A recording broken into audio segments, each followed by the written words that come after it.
सुप्रभात मेरे प्यारे बच्चों। आज मैं आपको पाठ के भोजन उत्पादन एवं प्रबंधन के लघुत्तरीय प्रश्नों के बारे में पढ़ाएंगे। प्रश्न संख्या 1, कृषि औजारों से आप क्या समझते हो? किन्हीं दो के नाम बताओ। बच्चों, इसका उत्तर होगा कृषि पद्धतियों में प्रयोग किए जाने वाले उपकरणों को औजार कहते हैं। अब क्वेश्चन में दिया गया था किन्हीं दो का नाम बताओ, तो दो का नाम है हल तथा खुरपा। क्वेश्चन नंबर 2, स्थानांतरण को परिभाषित कीजिए। दो ऐसे पौधों के नाम बताओ जिनमें यह क्रिया होती है। बच्चों, स्थानांतरण को इंग्लिश में कहते हैं transplantation. What do means of transplantation और डिफाइन द ट्रांसप्लांटेशन। तो इसका उत्तर होगा नर्सरी में तैयार किए गए पौधे को मुख्य भूमि में रोपण करने की विधि स्थानांतरण कहलाता है। बच्चों, धान तथा टमाटर का रोपण इसी विधि के द्वारा किया जाता है। प्रश्न 3, निराई क्या है? यह कैसे की जाती है? बच्चों, आप सभी को पिछले वीडियो में पढ़ा चुका हूं कि मुख्य फसल के साथ अवांछित पौधे खेतों में उग आते हैं, जिसे किसान उन पौधों से अलग करता है, जिसे हम निराई करते हैं। बच्चों, इसका उत्तर है मुख्य फसल से खरपतवारों को निकालने की प्रक्रिया को निराई कहते हैं। अब बच्चों, इसमें एक क्वेश्चन और है, यह कैसे की जाती है? यह खुरपी, कुदाल व फावड़ा से की जाती है। बच्चों, खुरपी की बनावट आपको इस तरह होती है। गांव में इसका उपयोग किसान करता है। यह आपका क्या बच्चों? खुरपी। फिर कुदाल,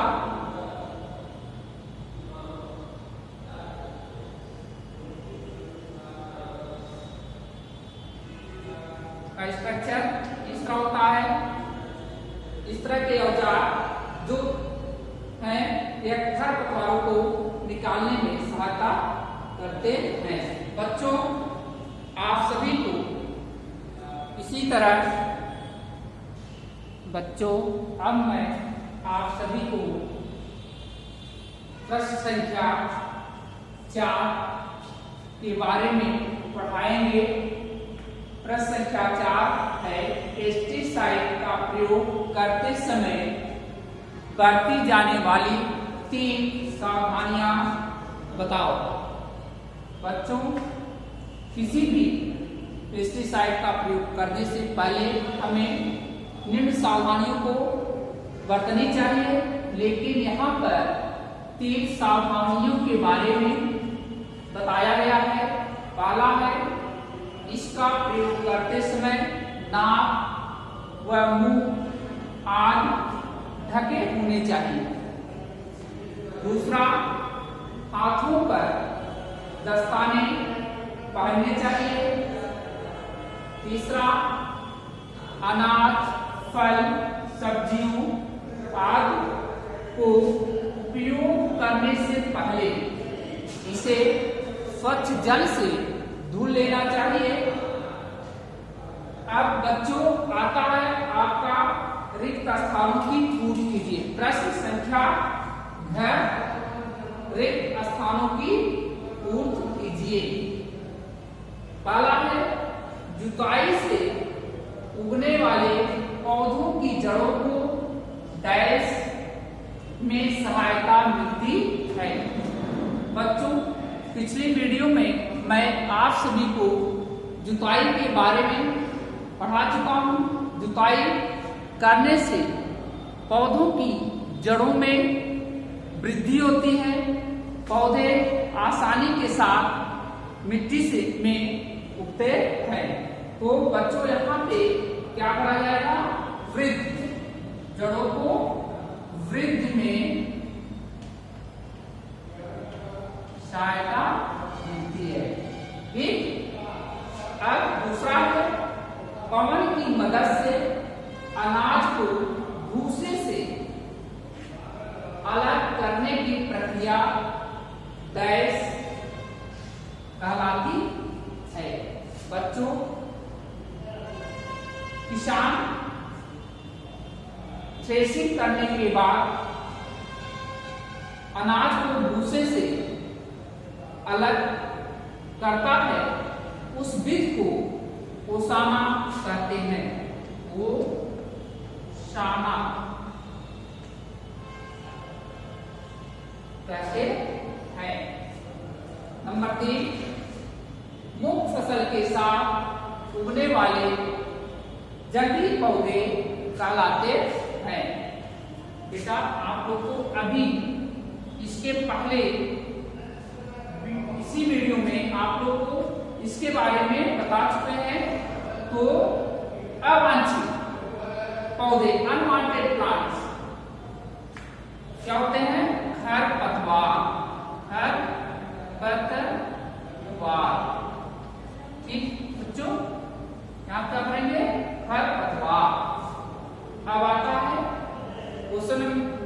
पॉइंट 4, डैश तथा डैश गेहूं की कवकी फंगस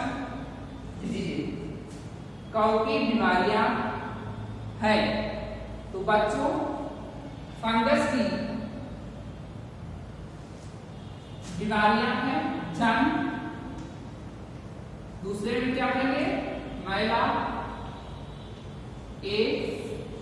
गेहूं में लगने वाले कवक से बीमारियां है। ठीक बच्चों, अब मैं आप सबको मिलान कीजिए। अब बच्चों, प्रश्न चेक मिलान कीजिए। अब स्तंभ S से स्तंभ B को मिलाना है। पहला दिया है स्तंभ A में जुताई। बच्चों, जुताई किससे की जाती है, हल से। अतः पहला किससे मिलाएंगे, पांचवे से। ठीक, अब दूसरा है खाद। तो बेटा आपका किससे मिलाएंगे, कंपोस्ट। थर्ड, बुआई किससे करेंगे, चित्राना।